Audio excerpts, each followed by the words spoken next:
Ollie, you've had a few days, well, quite a few days now to think about this next Test match. How keen are you boys to get back out there and back playing cricket? Yeah, I mean, it was a pretty long break in the end, but no, the boys are excited. I think we'll take a positive in that we've had time to reflect on it and time to draw a line under that game and move on to the next. But no, the excitement in the group's massive, and we know how big this game is, and yeah, the boys are very excited. When you come to a place like the Gabba with the history here and not too much of it positive history for England, how big of a challenge is that for you as a player to do something special? Yeah, I think obviously we know Australia have a good record here, but at the same time, I think we saw West Indies went and turned them over last time, so we kind of take that as a bit of a positive. But at the same time, we don't try to look too much into those things. As a team, we realise there's the challenges that it's going to pose, but at the same time, yeah, I think if we can put our best foot forward, then hopefully we can get on the right side of the result. Stuart Broad's played more pink ball games than anyone in England. He says it can be a lottery. Is that a good thing or a bad thing for it to be a lottery ticket? I don't know really. I think we've obviously seen it gets dark quite early here. Whether that makes it less of a lottery, might make it a little bit more even, because it's not just that hour at the end of the day, it's kind of half the day's play. So I think it's going to pose different challenges for batters and different challenges for bowlers at different times of the game, and I guess it's just when you get on top, can you really drive it forward? And on a very personal level, last week, did you feel like both times really you got through the tricky bit and you managed to get a start? And I don't know, do you feel like the next thing now this week is to do that again and then kick on and get a big one? Yeah, absolutely. I was pretty annoyed with both dismissals in that game, if I'm being honest with myself, but at the same time I was happy with how I was playing up until the moment I got out. So for me, yeah, it's just taking that forward. If I can start my innings like that as much as I can while I'm out here, hopefully some big runs will flow. Ollie, what were your takeaways? You've made your Ashes debut out here 4 years ago. What were your takeaways from that game and strongest memories as well? Yeah, I mean, the atmosphere was electric. Obviously didn't start the way we quite wanted to, but I think it's good to bat on all these different surfaces. I played out here in the Big Bash as well, and just kind of getting an understanding of what each surface is going to sort of how I'm going to look to bat on it. So yeah, I don't look too much into kind of the externals. It's going to be a real good atmosphere. Hopefully, lots of English fans again. And yeah, obviously again quite a bouncy pitch, probably the second bounciest after Perth. So it's just being real clear on how I want to go about it this week. I already know that a pink ball test is favouring the conditions of the seam bowlers, and they're going to rock up and look at that pitch and probably think they're licking their lips for what's to come. But what makes you confident the batting group's going to stand up? And it feels like perhaps in this test, if England's to win, it's going to take something really special from one, if not a few of you, in the batting side of it on Thursday onwards. Yeah, I think you've seen the different styles. Last week, obviously, Travis Head played a phenomenal knock on what was quite a tough pitch.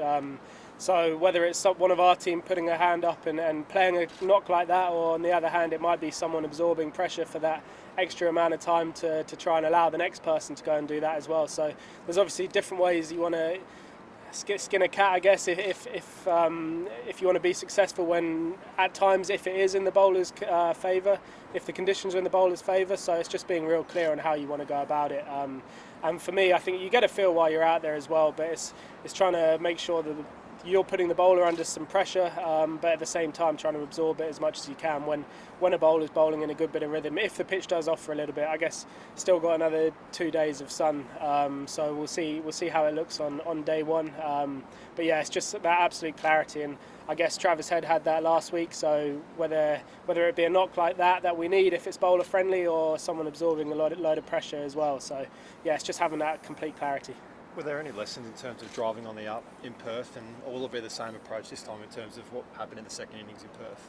Oh yeah, absolutely. I mean, again, it was my first Test match there, and I was pretty clear that I knew that was the risk on that pitch. So that's why I was frustrated in the second dig to get out like I did. But they're lessons to take forward, and it might be similar conditions here in terms of driving on the up. And again, like I said, it's trying to. I don't want to just let the bowler bowl at me, but it's just trying to play the percentage as much as I can. So I think, and everyone's really clear on their game plans, and there's a few lessons that I guess individuals will take from last week and put them into practice this week. So yeah, it's trying to learn the lessons, but then take some positives going forward. Ollie, just on that, if the Australian bowlers do sort of hang it out wide, like, you know, how do you combat that, knowing that is a risky area? Yeah, I think it's just being really precise with how you go about it. I think they can hang it out wide, but then it's kind of as soon as they do miss their lengths, then it's trying to put them under pressure there as well. So I think for me, on a personal note, I look back on that innings and the dismissal is just being that bit more precise and going about it in the same way, but yeah, having that little bit more preciseness in my game. Ollie, is there any part of the English group that's sort of on guard for Pat Cummins perhaps coming into the Australian 11 late, given he has been bowling and that they've left the door ajar for that? Oh yeah, I mean, I'm not really sure what's going on in their camp in terms of is he going to be playing or not. But look, he's a world-class bowler, but he's someone we've faced as well. So if he does play, then and everyone knows how they want to go about and play it. So yeah, it's not something I've looked into too much. And yeah, if he does play, like I said, I've faced him before. I know the challenges he poses, so I'll try and combat that where I can. And there's just been some reports around England players on scooters in Brisbane without helmets. Do you have any comment on that matter at all? Oh yeah, just put a helmet on next time, I guess. Rules are rules, I guess. So no other comment from me. Ollie, We'll take a couple more. Go on, Sam. the media focus here and how intrusive it is like nothing else you have to face anywhere else. How does it feel to be under that kind of attention and to maybe not have the feeling that you're ever like you have any private space when you're not in your hotel? Yeah, I guess the days after the test, you're kind of very aware of it. Kind of everywhere you went, where the guys were trying to unwind, and for us, I think that as cricketers and as people, it's important to try and be able to switch off and be yourself.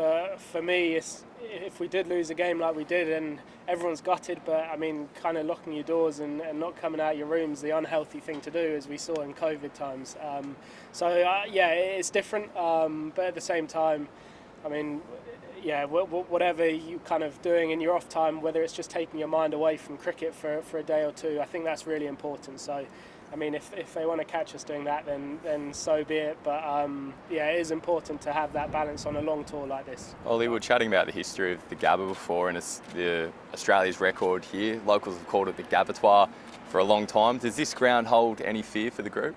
Oh, I wouldn't say fear, no, absolutely not. Look, I mean, it's a great stadium. I think it's obviously a bouncy pitch, and it's just excitement going into this game. Barrett, last one. Ollie, going back to your differences, what kind of information comes to you from, say, the coaches when you go back in there? Are you left your own devices? Is it just executed better the next time? Or are you just allowed to focus on your own? Yeah, I think they're quite individual chats to have. We've obviously seen in our team we've got different types of players. We've got guys like Harry Brook who was smashing sixes over mid-off, and that's the way he wants to go about it. So I think obviously we've got our batting coach Marcus Jaskothic and Brendan McCullum obviously as well. And I think it's just you've got your game plan and you stick to it, and you can talk through that before the game and just try and be as clear as you can, and then trying to execute when you're out there. So for me, it was just that little bit of precision in the second innings, for example.